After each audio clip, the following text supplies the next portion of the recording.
Hello, everyone. Welcome back to 3 News Now. I'm Stephanie Haney. It's Tuesday, October 20th. I've got your top stories for you from WKYC.com and our WKYC app. Thanks for choosing to be here to get filled in on what is impacting you across Northeast Ohio. We have breaking news out of Governor Mike DeWine's press conference giving us the state of affairs related to COVID-19 here in Ohio. DeWine says that there are 16 school districts in the last 2 weeks that have gone back to online learning because of the surge of COVID-19 cases here in Ohio. DeWine also says that there are now 50 districts that are fully online right now in Ohio, with about 300,000 students that are unable to attend in-person classes. Some more numbers for you. 69 of Ohio's 88 counties are considered high incidence of COVID-19 right now. Despite all of this information, Governor DeWine did not indicate that the state was considering any plans to implement another remote learning order, and right now that decision is currently being made by school leaders at the local level. However, we do have another record-breaking day, unfortunately, related to COVID-19 here in Ohio, as we've got those new numbers in from the Ohio Department of Health. The state has set a record for hospitalizations in the last 24 hours. And remember, hospitalizations is that real-time data. We do get that very timely from the hospitals reported to the Ohio Department of Health. So we're looking at what is actually happening right now, not that lag in reporting that we do see with number of cases and also number of deaths. And new cases reported are also up from yesterday. In the last 24 hours, the Ohio Department of Health has reported 2,039 new cases reported of COVID-19. Now, again, that's not within the last 24 hours, but that's reported in the last 24 hours. And over the last 7 days, our average positivity rate is 4.9%. Also, the latest daily positivity rate is 4.9%. So that means for the COVID-19 tests that are being done, 4.9% on average over the last week have come back positive. Now, that is just below that recommended World Health Organization threshold of 5%. In the last 24 hours, there have been 8 COVID-19 deaths reported to the Ohio Department of Health, bringing that number to now 5,083 people who have died related to COVID-19, according to the Ohio Department of Health, and how they measured that with the actual tests and also the presumed deaths related to COVID-19. That's dating back to March 9th. Now, here's that record-breaking number. In the last 24 hours, there have been 216 new hospitalizations reported to the Ohio Department of Health, and the total number of people who are hospitalized right now being treated for COVID-19 is 1,154. That's an increase from yesterday of 57 more people hospitalized today than we saw yesterday. Of those people who are currently in the hospital, 322 of them are being treated in the intensive care unit for COVID-19 right now. That's also an increase from yesterday, and about 28% of the active hospitalizations are being treated in the ICU, with 36 new ICU admissions reported in the last 24 hours. The total number of hospital beds across the state being used is also up. 74% of our hospital beds across the state are being used right now, which is an increase of 6% from yesterday. Now we'll take a look at the U.S. and global numbers related to COVID-19, which come from Johns Hopkins University. Now, the number of global cases continues to go up very quickly. Large numbers of new cases reported, and we are keeping pace with that here in the U.S. because I check the numbers every single day, and despite the fact that we have 4% of the global population, about 4% of the global population, we are keeping pace with 20% of the global deaths and 20% of the global cases here in the U.S. So when we look at that increase in global cases here in a moment, just keep that in mind that we are keeping pace with that here in the U.S. The total number of cases in the U.S. is now at 8,237,630 reported cases, dating back to when we first learned of the pandemic being here in the U.S. And the total number of deaths is now at 220,609. Now, globally, the total number of cases is now at 40,601,835. Now, remember, it was early Monday morning that globally hit that 40 million mark. So since Monday morning, there have been 601,835 new COVID-19 cases reported at the global level, And again, the U.S. is keeping pace with that at 20% of the global cases. The total number of deaths globally is now at 1,121,308. Now, in light of all of this, Congress is still trying to make a deal on a COVID-19 package, and today is the deadline that Speaker of the House Nancy Pelosi has said is the day that a deal needs to be made if they expect to reach a COVID-19 deal before the election. She's been in negotiations with Treasury Secretary Steven Mnuchin, and people familiar with the matter say that they are getting close. Pelosi herself said on MSNBC yesterday that the administration has come to the table and they're finally trying to get something done. There is another call today scheduled between Pelosi and Treasury Secretary Steven Mnuchin as they continue to try and get closer together. They get closer together on the numbers, but there are still differences between them. Now, Pelosi and Mnuchin are inching towards a deal that would be about $2 trillion in aid.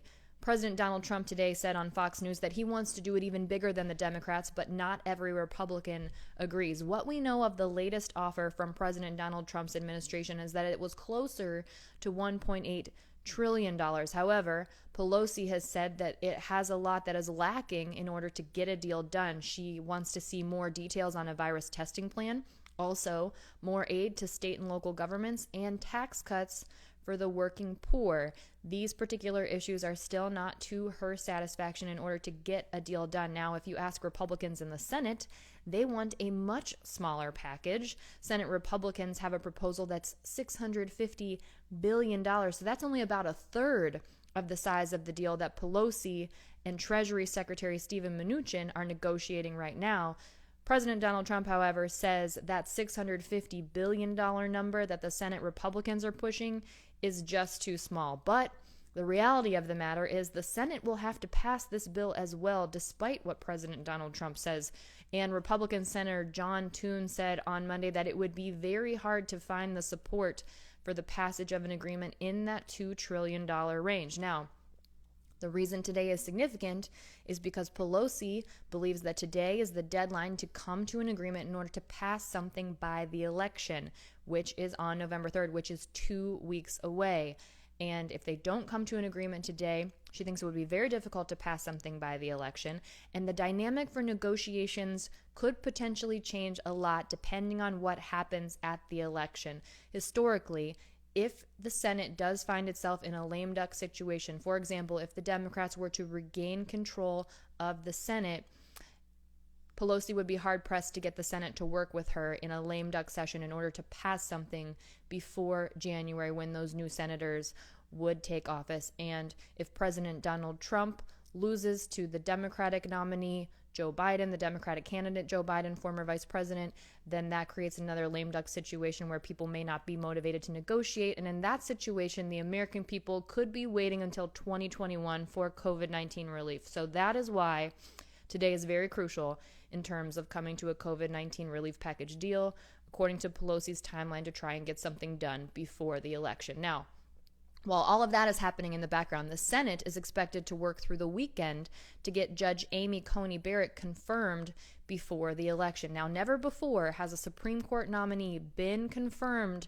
to the court this close to a presidential election. However, Senate Majority Leader Mitch McConnell said he will begin the process as soon as the Senate Judiciary Committee is done with its work, which is expected to wrap up on Thursday. That's when the committee is expected to meet to vote on recommending Barrett's nomination to the full Senate for a vote. By Friday, procedural votes are expected, and that will continue over the weekend, which would push the Senate to a possible final vote on confirmation as soon as Monday. Now, former Vice President Joe Biden criticized Barrett in last week's town hall. He said that she did not provide a clear judicial philosophy during the Judiciary Committee hearings and that she offered very few specific answers at multiple times when she was asked to discuss hypothetical situations. There were many times when Barrett said that she would not discuss hypothetical situations, often when she was asked about her previously outspoken views against abortion, the Affordable Care Act, and other issues before the court. Barrett also declined to say whether she would recuse herself if an issue related to the election does come before the court, if she is in fact confirmed before the election. Mitch McConnell said on Monday that Barrett demonstrated over several days of public hearings, quote, sheer intellectual horsepower that the American people deserve to have on the Supreme Court. Now, Senate Minority Leader, Democrat Chuck Schumer said, quote, the Republican majority is running the most hypocritical, most partisan, and least legitimate process in the history of Supreme Court confirmations. Now, if confirmed, Barrett would be President Donald Trump's third justice appointed to the court. She will, of course, be filling the vacancy left by the late Ruth Bader Ginsburg and be locking in a 6-3 conservative majority on the high court. Of course, Biden did also decline to say whether he would be open to trying to push for more justices to be added to the court if he is elected, making it a point to say that he doesn't want to take the country's eye off the ball and shift the focus from what is happening right now with Barrett's confirmation process in the Senate. But he did say that he would make a more definitive statement on that before the election.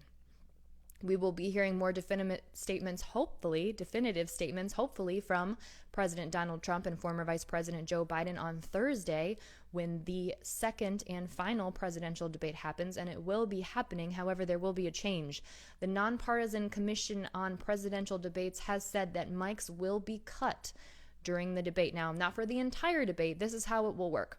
This debate will also be structured into 90 minutes divided into 6 15-minute segments. Now, at the beginning of each of those 6 segments, both Trump and Biden will get 2 minutes of talk time. So during that 2 minutes of talk time, the other person's mic will be cut.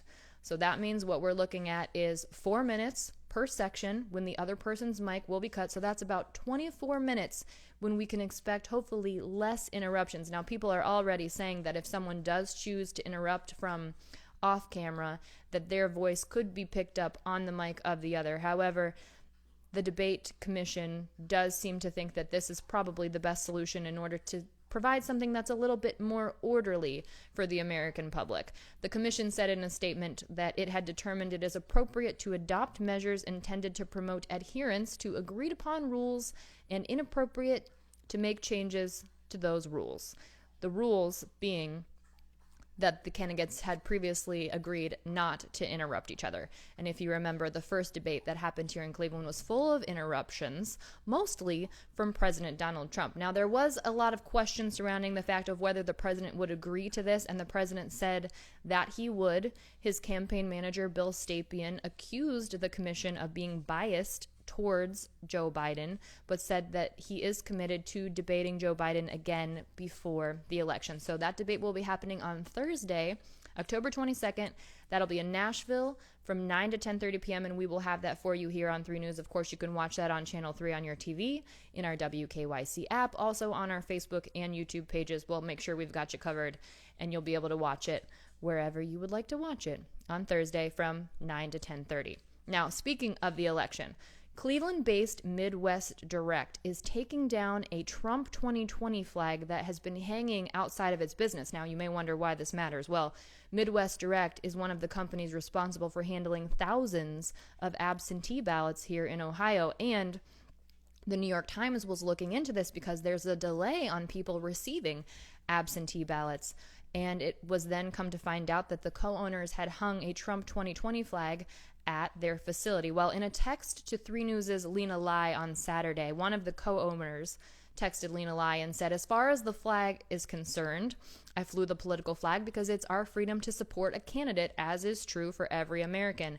We have since decided to fly only the American flag at Midwest. So they have taken that flag down. This was all brought on by a New York Times article by Reed Epstein on those ballot delays. And Epstein pointed out in the New York Times article that it was quite a juxtaposition to see a Trump flag hanging at a company that is in charge of distributing absentee ballots when the president himself has been talking about the dangers of voting by mail, which all officials and experts, many officials and experts have said is not a concern for the greater American public. So in a company statement, Midwest Direct said that no one, not the various Board of Elections, not Ohio's Secretary of State, not our company, anticipated the staggering volume of mail-in ballot requests that has actually occurred. That's related to the delay that some people are seeing in getting those absentee ballots to their homes so they can send those back. Now, the Times did point out that there are no known reports or allegations of mishandling of the ballots that Midwest Direct has printed out, but did identify the fact that a delay is happening. And our 3 News sister station, WTOL, out of Toledo, reported earlier this week that the Lucas County Board of Elections had found that more than 10% of that county's requested 62,000 absentee ballots had yet to be mailed. I personally hadn't received my absentee ballot until last Thursday, despite the fact that they began being mailed out in Cuyahoga County on October 6th, which is the day that early voting started. So lots of people still waiting for those ballots. I've seen on social media people telling me they're still waiting for those absentee ballots. When you do get your absentee ballot, if you did request one and you want some help with the step-by-step instructions for how to fill that out to make sure your ballot can be counted, I did put a video together today. That's on the WKYC YouTube page showing you the step-by-step process you need to take to make sure you've crossed all your T's, dotted all your I's, and your absentee ballot will be procedurally processed correctly and your ballot will be counted. And you can track that at voteohio.gov/track. So check that out. That step-by-step video and guide is up on WKYC.com and our WKYC app as well. One more story for you before we go. A little bit of drama coming out of Sunday Night Football, and it's not related to the Browns' loss to the Steelers. This is actually a different story. We're talking about Fox announcers Joe Buck and Troy Aikman getting some criticism over comments they made about a military flyover during the Green Bay Packers-Tampa Bay Buccaneers game. They were broadcasting the game for Fox, and it seems that Defector Media got its hand on some raw video from the Fox broadcast that wasn't shown as part of the Fox broadcast. So it appears these comments were made when what might have been a commercial break or something, and there was a military flyover at the game. So Defector Media tweeted, "Even Joe Buck and Troy Aikman find pregame flyovers to be a little much these days." Well, here are the comments that they were heard making. Aikman says, "That's a lot of jet fuel just to do a little flyover." And then Buck says, "That's your hard-earned money and your tax dollars at work." And then after that, Aikman says, "That stuff ain't happening with a Kamala Biden ticket. I'll tell you that right now, partner." Now, officials in the past have explained that flyovers are paid for out of training budgets and are not necessarily an additional taxpayer expense. But Aikman and Buck are catching some heat for this on social media. Some people said that they were mocking flyovers, not taking them seriously. Other people agreed that it does seem to be a waste of money, especially when the stadiums are relatively empty right now. Now, we haven't seen a public comment from Troy Aikman, and we also haven't seen a public comment from Joe Buck on this, but just before we went live here, Joe Buck did tweet something else, and presuming that he's seen this story, seems to be relatively unbothered because he was just tweeting about his excitement for the World Series on Fox tonight. So, Joe Buck, by all signs, seems to be relatively unbothered by the whole thing. Of course, we don't have any official comment from Aikman or Buck on that right now. That's it for your 3 News Now afternoon update for Tuesday, October 20th. I'll see you next on What's New at 5 p.m. with your trending stories in the Clicking in Cleveland segment.